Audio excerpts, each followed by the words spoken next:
नमस्कार दोस्तों, स्वागत है आपका बुद्ध द साइंटिस्ट में, जहां हम विज्ञान, मनोविज्ञान और बुद्ध की शिक्षाओं को जोड़कर गहराई से समझते हैं। आज हम एक ऐसी कहानी पर चर्चा करेंगे जो आपके सोचने का तरीका बदल सकती है। क्या कोई व्यक्ति यह दावा कर सकता है कि उसने सब कुछ जान लिया है? क्या हमारे दिमाग की क्षमता अनंत है या इसमें सीमाएं हैं? क्या बुद्ध का ज्ञान सभी युगों में समान था या हर समय में सत्य बदलता है? बुद्ध और उनके प्रिय शिष्य सारिपुत्त के बीच हुए इस संवाद में हमें इन गहरे प्रश्नों के उत्तर मिलेंगे। तो चलिए शुरू करते हैं इस अद्भुत सफर को।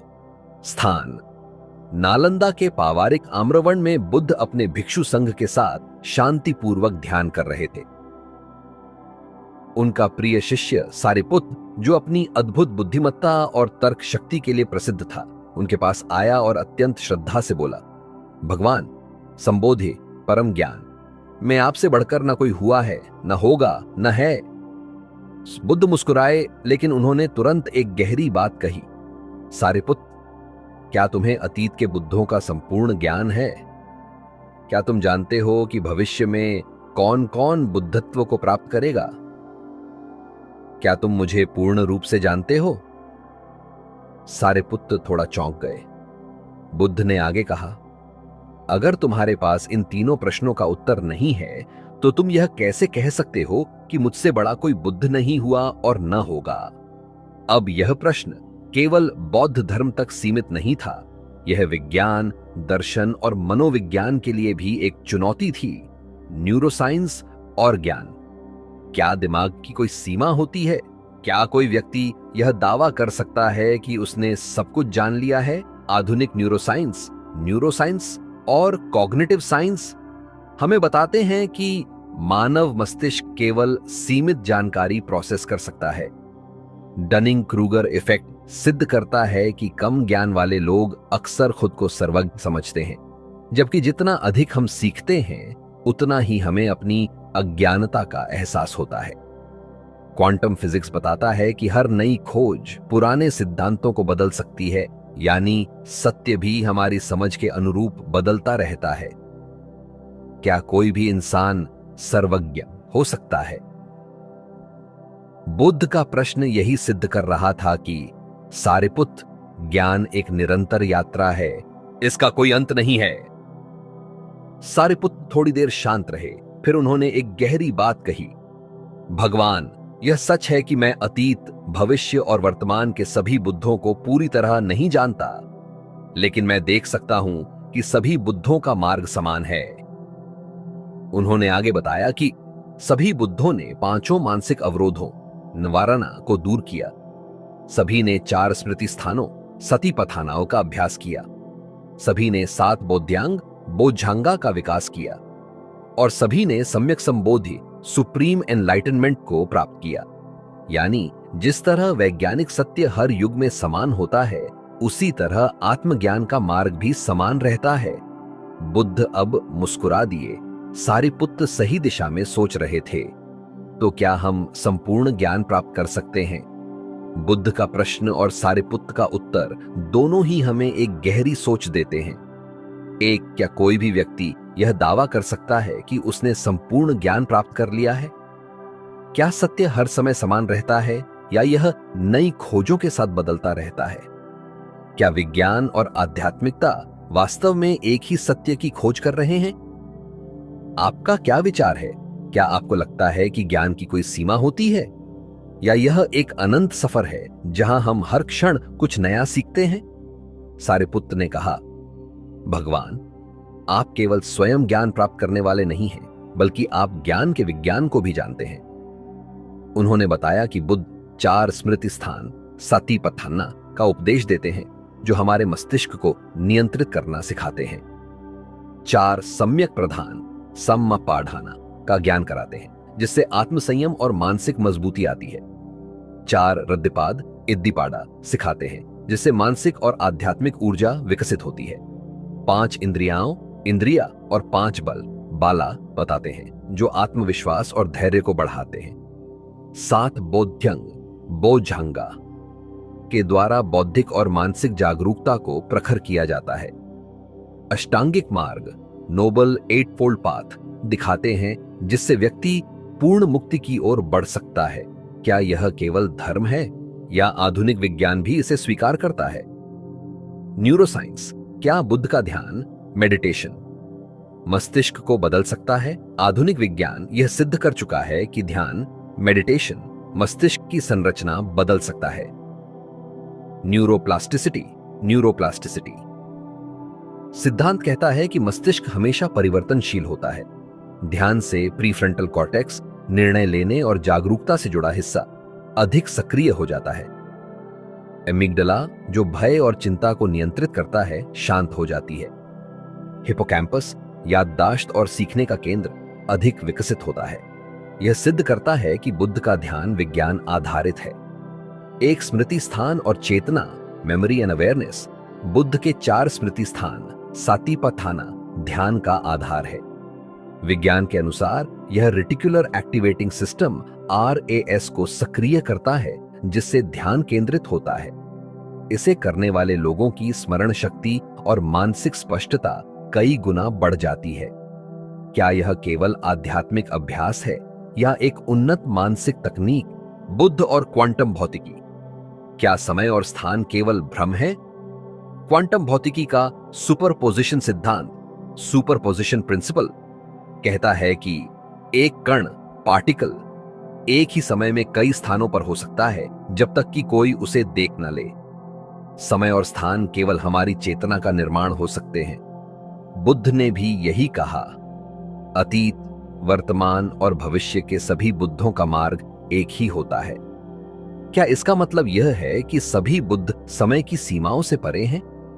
क्या हम भी अपनी चेतना को विकसित करके इस रहस्य को समझ सकते हैं? सारिपुत्र ने आगे बताया कि बुद्ध आयतन प्रज्ञप्ति, सेंसरी परसेप्शन को समझाते हैं। यह बताते हैं कि हमारी इंद्रियाओं, आंखें, कान, नाक, त्वचा वास्तविकता को कैसे ग्रहण करती हैं। प्राणियों के जन्म की 4 अवस्थाएं बताते हैं, जिससे जीवन का विज्ञान स्पष्ट होता है।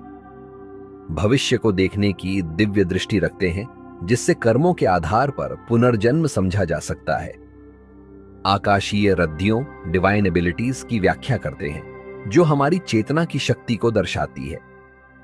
विज्ञान इस पर क्या कहता है? एपिजेनेटिक्स, जीन्स का प्रभाव।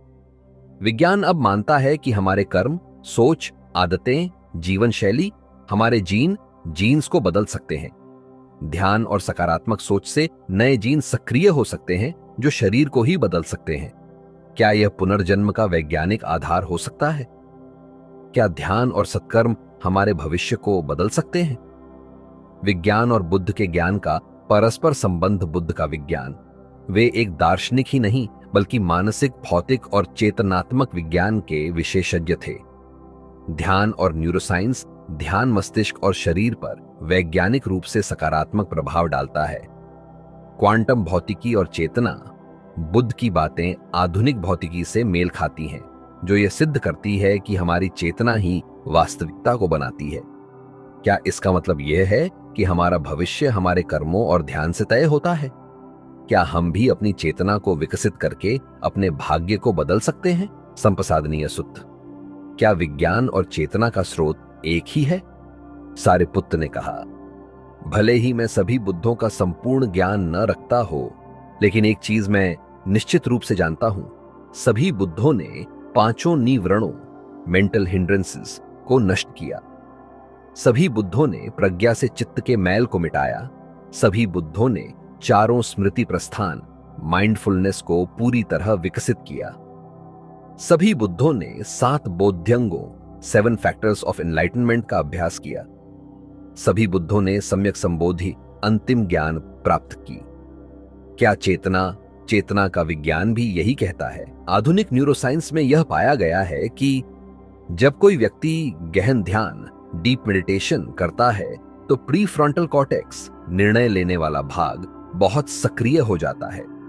ध्यान करने से अमिग्डाला, जो भय और तनाव को नियंत्रित करता है, सिकुड़ जाता है, जिससे व्यक्ति अधिक शांत और केंद्रित हो जाता है। MRI स्कैन से यह पता चला है कि जो लोग लंबे समय तक ध्यान करते हैं, उनके मस्तिष्क की संरचना स्थायी रूप से बदल जाती है। क्या सभी बुद्धों की समानता का कारण यह वैज्ञानिक प्रक्रिया हो सकती है?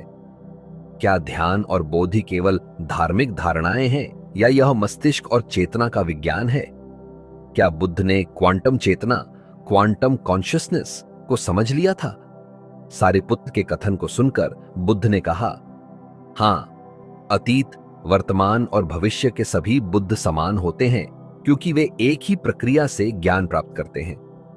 लेकिन क्या इसका मतलब यह हो सकता है कि बुद्ध केवल समय और स्थान से परे चेतना के अलग अलग रूप हैं?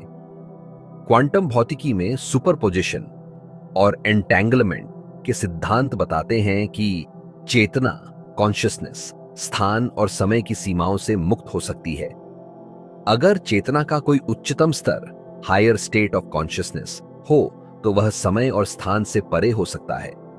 क्या सभी बुद्ध एक ही चेतना के विभिन्न रूप हो सकते हैं?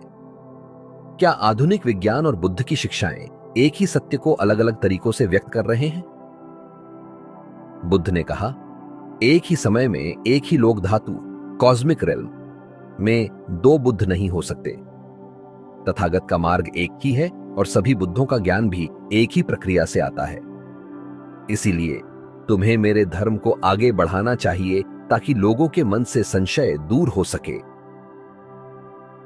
सारिपुत्र ने भगवान के सामने अपने श्रद्धा भाव संप्रसाद को प्रकट किया।